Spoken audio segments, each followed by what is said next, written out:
Good morning. Today we'll discuss about the winter training. So, winter training is going on.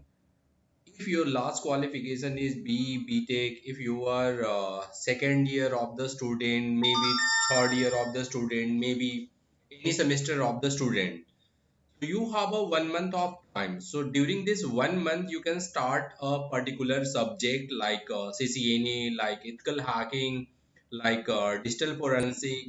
You can start C programming, C++.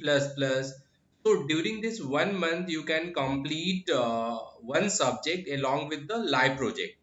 In fact, after completion of the subject will provide you the study made each and everything along with the certificate and some documentation which is required for the colleges.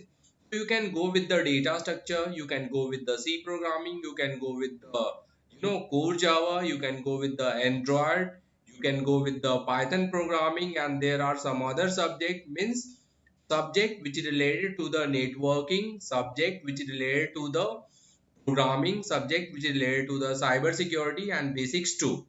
So after that, once you will enter in the final year, once you will complete your B Tech, BCA, MCA and technical degree, so that professional course will help you a lot to provide a good job with a good industry, with a good profile, with a good scenario.